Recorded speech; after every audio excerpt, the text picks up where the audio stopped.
Little Hand says it's time to rock and roll. Bring the noise.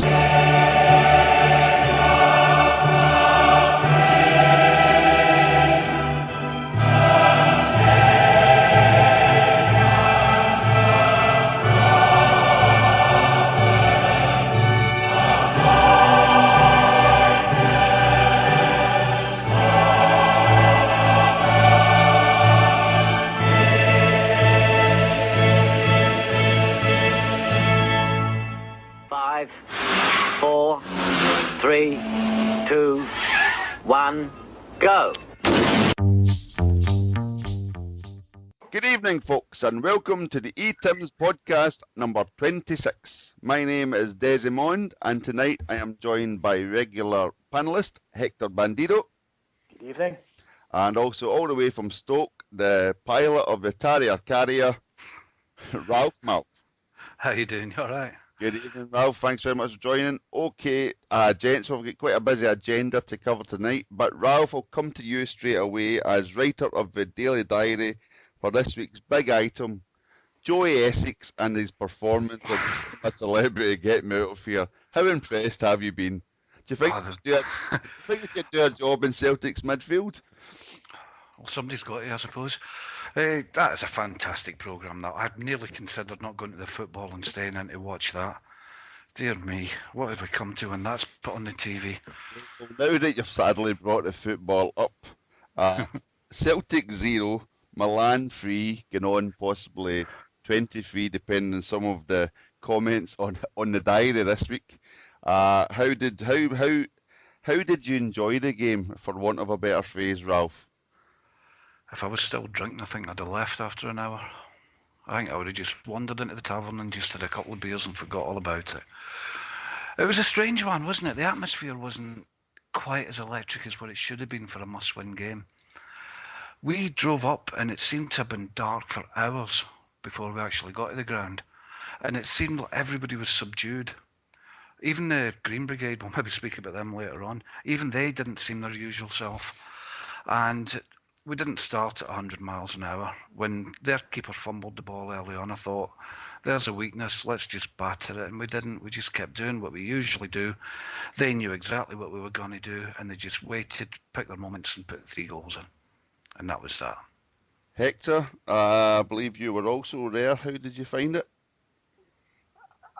It's a strange one because, I try and see the positives sometimes when none exist when it comes to Celtic.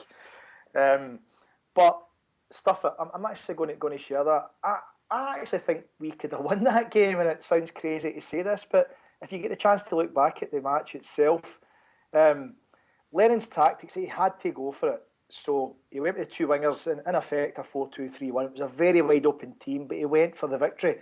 Whereas Celtic over the last 2 Champions League campaigns, it's been a very tight midfield, not allowing good teams to play football in that area.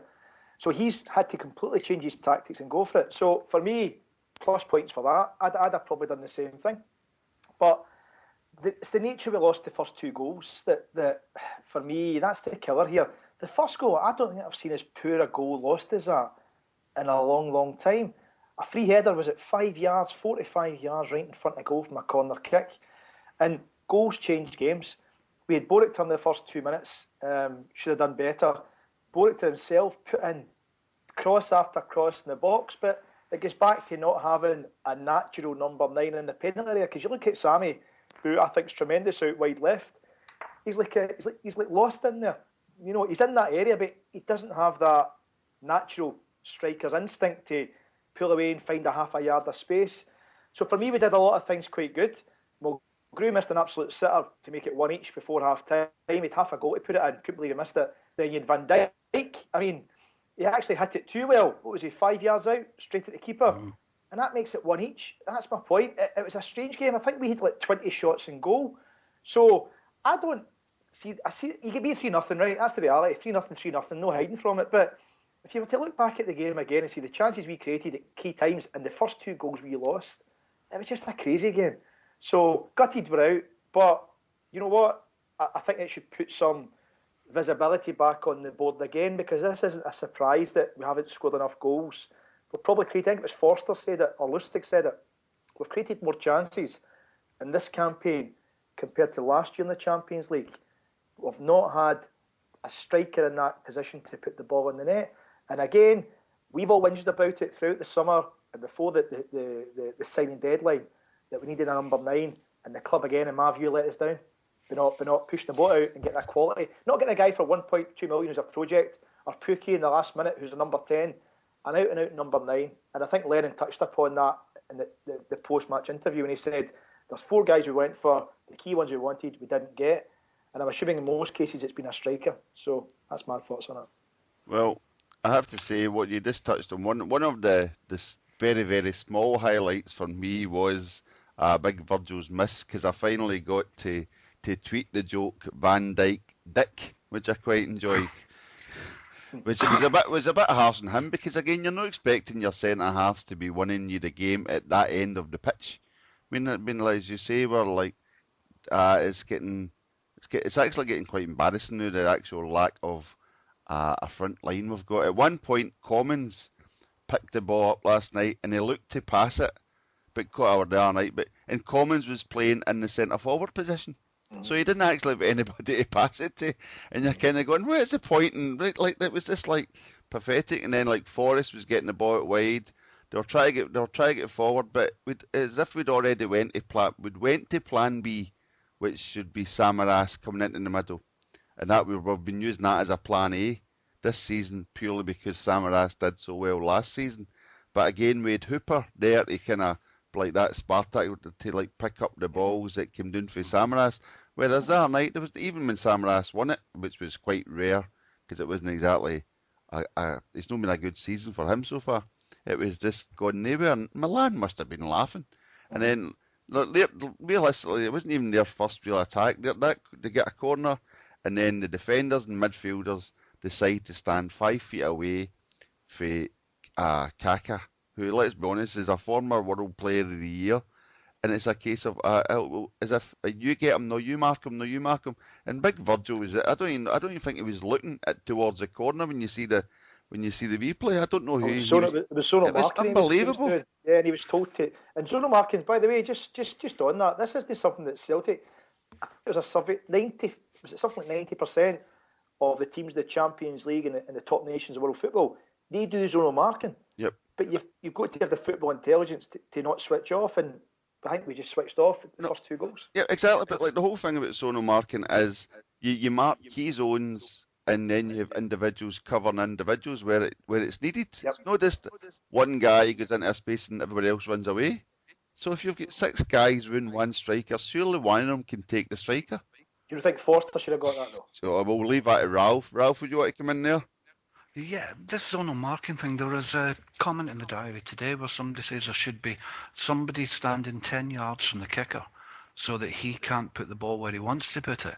And so your zonal marking actually starts in front of the corner kick taker, and then everybody else takes up their positions in the box, and we weren't doing that either. Now, whether or not that was, as the comment says, PR, I think it was, he said either Lennon just didn't do it, or the players themselves weren't carrying out the instructions. And to go back to what you just said about Foster there, either somebody's told him to stay in his line, or he just isn't confident enough to come out. So that it needs working on. Whatever system they decide to stick to it, but do it right. But the ball wasn't there for such a long time, wasn't it? For the corner kick. I mean, it wasn't if it was a front post header. It was between the centre of the 6 yard towards the back post, 5 yards from goal. And there was nobody in front of Forster. There wasn't a player like you get a player sometimes blocking his run. There was nobody there. And I thought, if he takes one step forward, what is he, 6'6", 6'7"? He takes one step forward. He's getting to that ball. And I couldn't believe why he stuck to his goal line and didn't think, I'll take responsibility and go and punch the ball or go and catch the ball. There seemed to be a lack of leadership as well. It comes back to Scott Brown not being available, but we've spoken about that before. But Samaras isn't a captain. Nobody was prepared to take the bull by the horns as it was and take control on the park. Well, and that was a big miss as well. Well, I don't know if that's maybe a bit harsh, because are there players on the pitch who could naturally take a game by the bull of the horns? I was watching Charlie Mulgrew, and at some points I was actually believing Gerard Butler was back on the pitch for a tribute act, because he's got the beard, he's got the hair, and the top seemed to be five sizes too big for him. And I'm kind of going, this had a whole surreal feel, like, especially Kaká's goal, and then, as you say, there was a complete lack of leadership. I think Kyle tries, but when you've only got a team of triers, it's not good enough, especially in the Champions League, let alone in an ordinary competition. So you're going to soon get fun out. So, and then I mentioned in the diary comments, well, there's no any strength in depth. No, there's not. And for Lennon to come out and say we missed somebody like Beaton was a very strange comment. I thought it's bad enough. He said you missed Brown. That's self-inflicted. Some of the tactics you could say are self-inflicted. But like players like that Beaton, who I don't, has anybody actually saw him play enough minutes to judge him? I mean, you actually say it'd be a miss. I've not, definitely not. I can only go on what came out from some of the forums when I think it was at Man City, I don't know, a couple of years ago, and it quotes from one or two of the City players. And this is obviously the City's been quite a successful team, who said he was a really, really good player, but I haven't personally seen him enough to say good, bad, or indifferent. But then again, he's been training with Celtic for the last 2 to 3 months, so the manager's obviously got a better view than I've got and what he brings to the team. Yeah, there was a good point made. We'll kind of, if we'll move on for Milan, because I think we could literally be here all night. Can we keep talking about it? Well, if you like, well, again, but I'm trying to, basically the outcome. There was a lot of negativity in the diary the other morning, but there was a lot of good comments.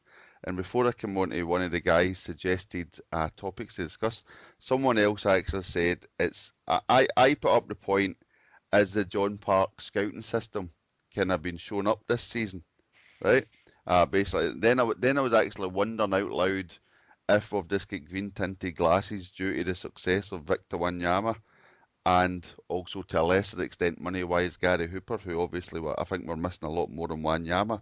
But one of the guys did ask, is it a case of we're now no longer buying budding potential talent who can go straight into the Celtic team and blossom like a Wanyama or a Hooper? We're actually buying also-rans, like your Boraiter, etc. Guys who can't get a game for our rivals. I think that's harsh, because Van Dijk, I mean, surely he ticks that box. I mean, he for me will, if he progresses the way he's going, he'll go for the equivalent of what Wanyama went for in a couple of years' time.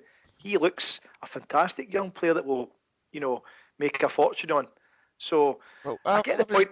I would counter that. It's harsh, but I would counter that by Van Dijk's maybe had as many mediocre games as Ambrose. Realistically, I think we've got. But obviously that's why we're here, and that's what's good about our mixed bag of feelings, that we can argue various points, because like if you look at big Højveld, and who was our guy last year who got the bump, the other centre off. Kelvin Wilson. No, before him, the Norwegian guy. Ronja. I mean, like, again, when he came, it was a great white hope, so to speak. Oh, here we go, we've got another great defender. But it's always on a couple of games, and then suddenly they peak so early, we get the expectations up, and then suddenly it's a grave disappointment. So I think with Ronja, it was the injuries more than anything else. He only seemed to play 2 games, and then it was time for the treatment room. It's a bit harsh to say that we're just buying players that can't get into other teams, because Van Dijk's the obvious exception. Or is the only? Pukki. Yeah, he probably is the only exception. Yeah. Yes, no, that's not just my point. Just the other two agree with you regarding Boraiter and Pukki, but I just think Van Dijk would, because we signed him early, didn't we? Was it around about June time we signed him? Rather than the other two who were almost towards the end of the yeah. That does make a bit of sense, especially with Lennon saying that he didn't get the players he wanted to, which means that he's obviously gone down his wee list and signed these guys that can't get a game for a team at our level. So why you would expect them to walk into our team is maybe a wee bit optimistic, to say the least. We just need to get back to doing what we did last time. Do you know what I think it might be? Last year we surprised a lot of teams in the Champions League. They didn't expect us to compete at that level and compete very well at that level. And this year they just knew how to play against us.